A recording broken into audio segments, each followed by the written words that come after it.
I'm going to show you my favorite way to zhuzh up a boxed brownie mix. There have been extensive conversations about how to spell zhuzh. I think zhuzh is spelled with an umlaut.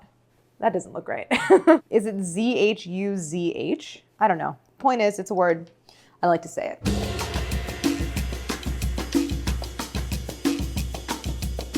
Today, we were put upon a challenge. I have been sent a box of brownie mix. My task is to zhuzh. Shooting up a little bit. Did I say it right? But we're using what we have in our homes. I'm home, but I'm not at home.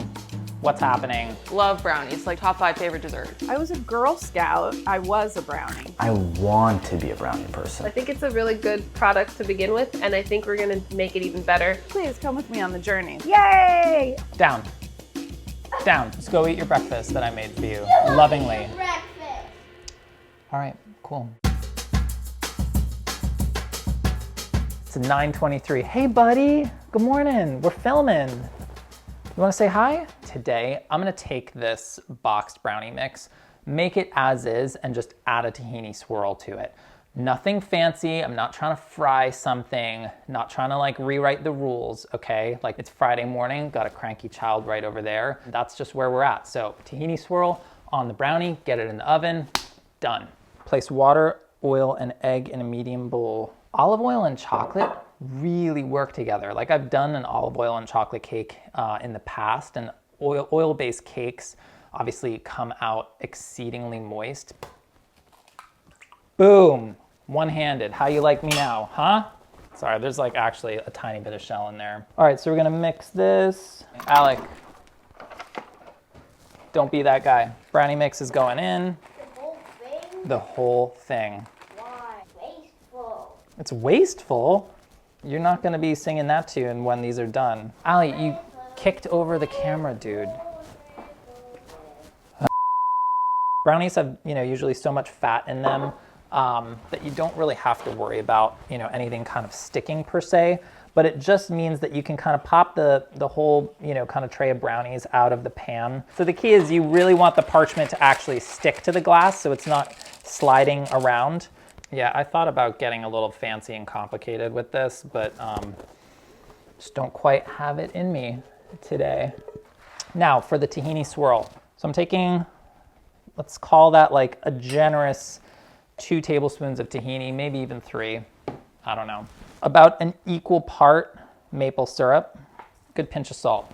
I just want to make sure I work this together and get it kind of nice and smooth. There was a few lumps in that tahini. Plop.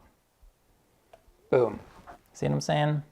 That's kind of the consistency, like about the consistency of loose peanut butter. So flying in with our tahini swirl situation. All right, so we've got our 5 dollops, and now it's all in the swirl. Just moving the mixture around, kind of repeatedly is what's gonna get you a great swirl. So I'm gonna hit this with additional salt, because why not? We're just gonna throw it into the oven. I think it's like 40 minutes or so. Parchment, boom, just pop it right out. No more digging out that first piece and like watching it get ruined, and then eating it like a savage yourself before you tell your family that the rest of them are ready, right? Check that out. What is there not to like about that? You could do like peanut butter swirl with maple syrup. You could do like anything. Hey guys, you wanna try a brownie? The first thing we need to do to improve on a box of brownie is, of course, get out some ice cream. The funnest part of my job when I was the general manager at Shake Shack was coming up with new frozen custard flavors, because we had a flavor of the day every day. And the first thing I thought of with brownie batter was like, I want to make up a ice cream flavor with brownie ripple. It calls for 1 egg, and I kept that the same. And it calls for a 1/4 cup of water, 1/3 cup of liquid coconut oil. Okay, I'm gonna put all of the mix in, except for I'm gonna hold back a tiny bit to use as a little secret surprise. So that's the batter. Everybody in the house is very excited about this because I had to do a practice, but I wouldn't let anybody eat the practice. So a lot of anticipation. Coffee ice cream, you could use vanilla. I just didn't want to use something that had already like chunks or pieces in it. This is a little hard. Oh, I really do think I broke the spatula. If you go too far, it'll be like too liquid. So the consistency I would say that you're going for is creamy, but not liquefied. So that's kind of that cake batter consistency. It's perfect for folding. Hi. What are you doing? Getting an instrument. Can you show the instrument? To them. Cosmo has music class and they all had to like make an instrument, and I'm sure some kids actually like made an instrument. That kid walked into the kitchen and grabbed a jar of popcorn and was like, this is fine. So blobs of brownie batter into the bowl. All right, so the other thing I had warming up on the griddle is the peanut butter, and that's just to get it so it is a little less blobby and a little more pourable. This is another trick left over from my Shake Shack days. A blob here and a blob there. Now I'm folding. You can see the ice cream is much more melted. So now I don't want to mess with it too much. I have a big jar. Ooh, this really liquefied. It's going to be fine. It's going to refreeze. All right. This mixture is going into the freezer. So I'm actually going to cook off the rest of the brownie batter. Instead of using the 8x8 that it calls for, it's not as much. So I have a loaf pan. What a gal, that Pam.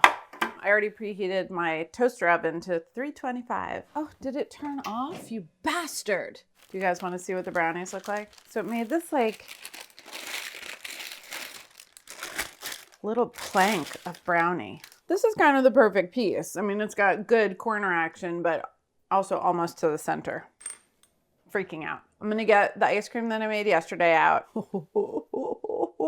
This is a CO2 charger thingamajobber. So by putting whipped cream into it, or whipping cream, and charging it, it's gonna turn it into like what you would get out of a Ready Whip can. And remember that little bit of brownie mix that I held back? So I sifted that through a fine mesh strainer just to get any lumps out. I actually don't know if this is gonna work. It's very exciting though. All right, so you put the top on, the little bopper topper on.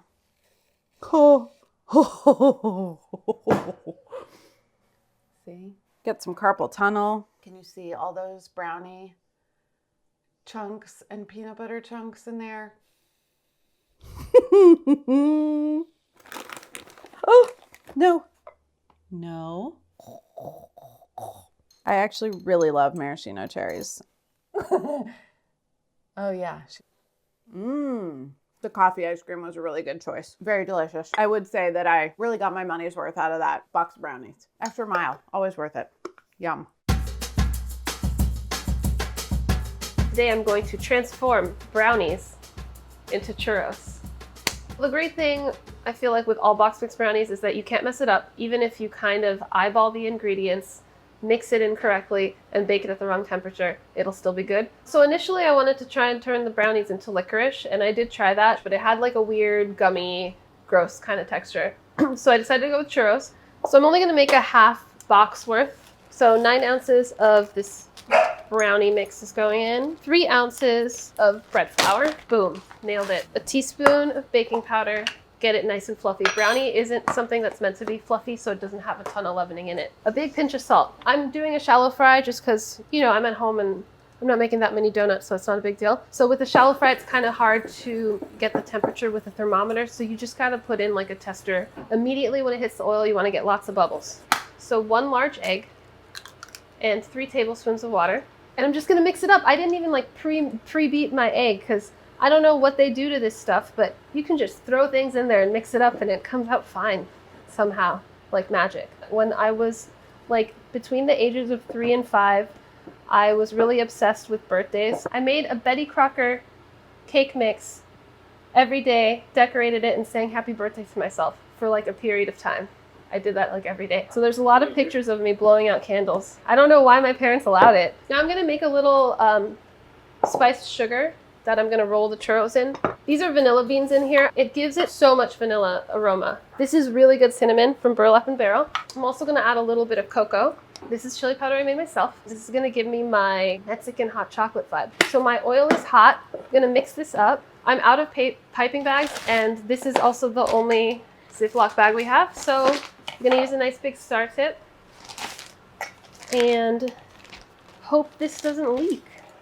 It might, it probably will. I'm gonna stand it up in a glass so then I can just like pile my brownie batter in there. Oh no, the tip. Okay, man, we just gotta get through a few brownies together. You know what? Hold on. Uh-oh, uh-oh. Come on. Come on, little churro. Nope. It's not piping. Okay, if this happens to you, that's cool. It's still gonna be super tasty. We're just not gonna get that like nice long shape, but I got 2 spoons and I'm just plooping in there. Yes, little poops. Okay, I'm gonna continue with my donuts. They're donuts now. This mix has chocolate chips too, so what's great is you get these little molten pockets of melted chocolate in there too. Little donut hole. I'm gonna go right into this spiced sugar. Toss it around, nicely coated. It smells very cinnamony and chocolatey in here. Huh? I have more, I'll make another tower. We'll have 2 towers of donuts. His and her donut towers. So romantic. We've never made poop look so romantic before. Delightful. You got the fluffy inside, melty chocolate chips, and it tastes like a brownie, and that sugary outside coating. So tasty, huh? There are 2 things that, there are 3 things. No, 4. The first one is that guaranteed no matter what box mix you're using, there will not be enough salt. So we're going to add a little bit of salt to the dry mix. Brown butter, which I've already made. I'm gonna make a wet caramel, let it harden, and then break it up into shards. Instead of going with a normal rectangular or square pan, I'm going to go with a fluted tart pan. Yes, it's a circle. Circles don't have corners, but it does have all these tiny little ridges around the pan that I'm going to hope will act like mini corners so that everyone gets to eat like 5 or 6 corners. This is what we call a wet caramel. Instead of just caramelizing sugar, there's a little bit of water added to it. So I'm just gonna add my sugar. It's 3/4 cup, 2 tablespoons of water.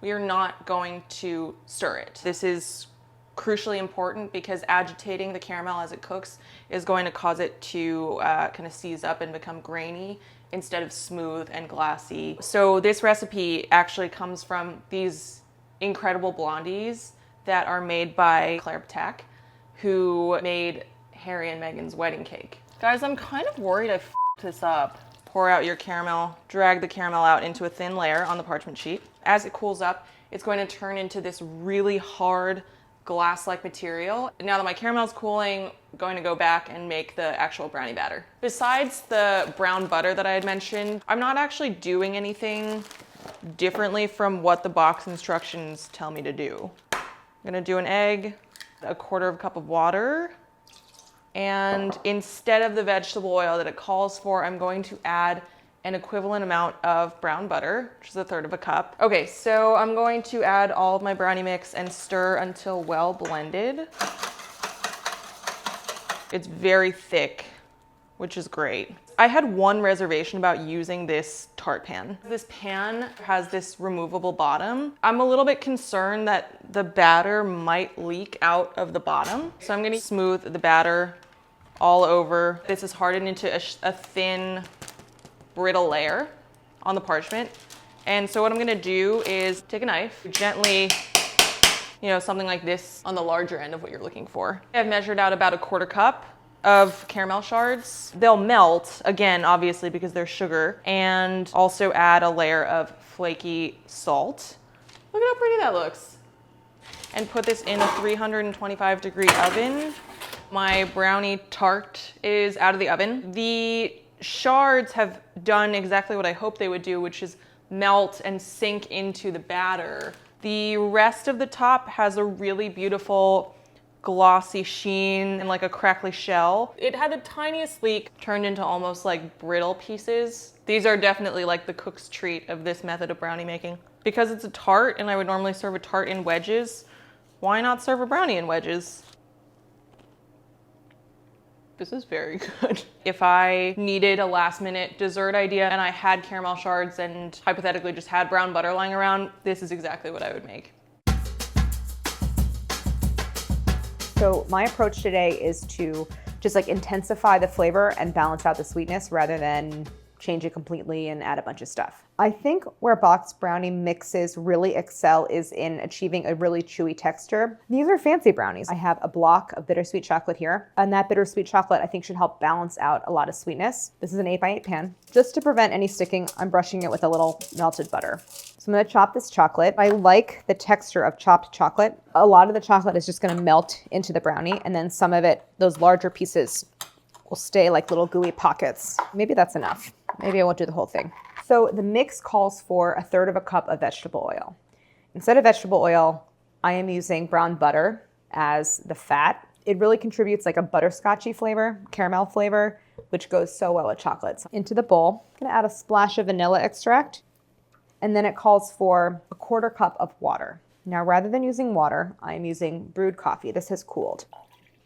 1/4 cup of coffee, my 1 egg, and now the mix goes in, into the bowl, just all in one shot. You just fold to incorporate. So here's my brownie batter. With brownie batter, you know, I'm looking for like a really glossy, thick mixture. If you don't have coffee for whatever reason, you could try like instant coffee and just stir a teaspoon of coffee granules into some hot water. It doesn't taste that good, you guys. This is an 8x8 pan, a metal pan, which I prefer for brownies because they tend to bake more evenly that way. The last component of my zhuzh, just regular old kosher salt. I think probably every single person is doing salt on top. I mean, at this point, it's like a little bit of a baking cliche, but cliches exist for a reason. It's ready to go in. I baked the brownies. I pulled them out after like 34 minutes. So I underbaked them even according to the package instructions. They cooled, and then I stuck them in the fridge because actually it's much easier to cut brownies when they're cold. Here they are. You can lift the whole thing right out of the pan. And don't tell my mom, but this doesn't even need to be washed. Put it in the clean dish pile. You know, the bottom is set and firm and the top is crackly, but then you have that real bit of fudginess in there. The coffee is adding bitterness to offset some of that sugar. So it's just putting everything in better balance and enhancing the chocolate flavor. I get a little bit of that like toasty brown butter flavor. It's not really prominent. It's just kind of mixing with everything really well. I don't even get like a noticeable saltiness on top. But again, all these things are just correcting that flavor and not interfering with the chewiness, because that's the best part of these brownies. You should know that I don't like brownies because I don't like chocolate, which means I don't like brownie mix except for Betty Crocker. And this is not sponsored. This is just me, for whatever reason, having a deep love for Betty Crocker boxed brownies and no other brownies and no other chocolate things in the world. I don't understand it either. Today, instead of baking them into brownies, I'm going to turn them into a brownie Biscoff milkshake, because the other thing that I have a deep nostalgic love for is Biscoff cookie butter. Basically like peanut butter, but it's just blitzed up cookies, and it's the most delicious thing on the planet. I honestly don't even know what is in here. Last time I made a box of brownies was definitely as a child. I don't think I've made a box of brownies as an adult. 2 big scoops of Haagen-Dazs finest vanilla ice cream. And then I'm gonna do some of this powdered brownie mix. It smells like Hershey's hot chocolate packets. It's exactly what it smells like. I also do like those. I guess I do kind of like chocolate. I don't know, it's confusing. A little bit of milk to get things going. And a big scoop of cookie butter. I'm gonna do a big pinch of salt because I wanna balance it and make it kind of like a salty brownie Biscoff milkshake.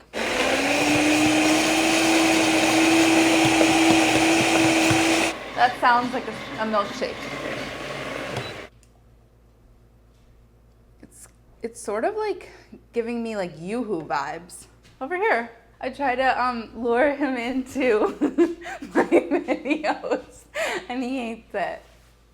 Tell me that's not the single most delicious beverage you've ever consumed outside of an alcoholic one. Whoa. It's delicious? That's messed up. Yeah, it's a good one. Wow, that's delicious. Bye. Bye, love you. And that is how you doctor up a box of brownie mix in quarantine. It doesn't look like much, but it tastes like much. I'm gonna show you right now how to make my brownie truffles that I created. So basically you need a box of brownies that you already baked. Mine's still here. You gotta wait until it cools off. Cut around and take the edges. And if you know me, you know the edges of everything is my favorite part. So here, I got one piece, right? And then here is the magic trick. So you're gonna cut it in pieces just to take some out. The edges are the harder part. And then you're gonna put them into a bowl. You can eat this. Just try to get as much as possible you have that is moist enough that you can like massage it and turn it into a ball or a truffle. Let's be a little more delicate. Don't say balls, say truffles. So I'm gonna turn these truffles into some fun, boozy dessert. I'm gonna go with good old bourbon here. So I'm gonna put like 2 tablespoons. The hard pieces, I'm not getting rid of them. I'm gonna just put them together because those are gonna require more booze or more liquid so you can actually like make them softer. You are going for this size or smaller. I don't know, this is like about 1.25 inches. And then because they are kind of sticky, you wanna place them on a sheet tray lined with paper. Ooh.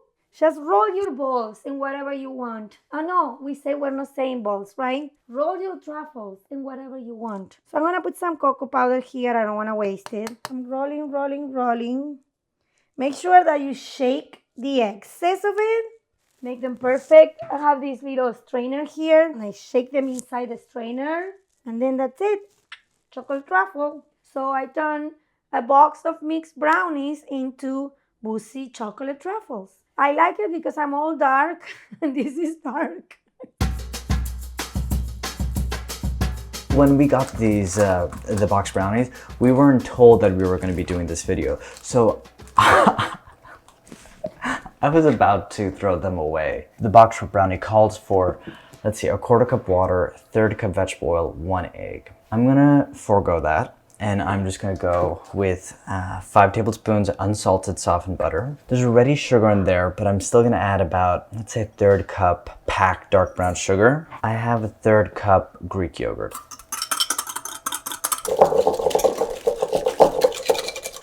It actually calls for 1 egg, but I'm gonna add 2. It's gonna add more fat. It's also gonna give a more cakey texture. I'm gonna add a little bit of salt, let's say. Baking soda and baking powder. I would almost prefer to use baking powder for this, but I have not found baking powder in, God, the last 7 weeks. So it's been a struggle. And I'll admit, I'm being a little bit lazy. I should have combined the baking soda and the cake mix so they're evenly distributed. I've been doing too many dishes. This is 3 very, very ripe bananas. This must be like Molly's nightmare because she hates chocolate, Chris's nightmare because he hates bananas. Okay, I have a baking sheet. For the brownies, it says 325 for about 39 to 43 minutes. Weird range, I have to say. This is unsweetened coconut flakes. We'll check after the 30-minute mark and then see where it's at, but we're looking for it to be firm on top.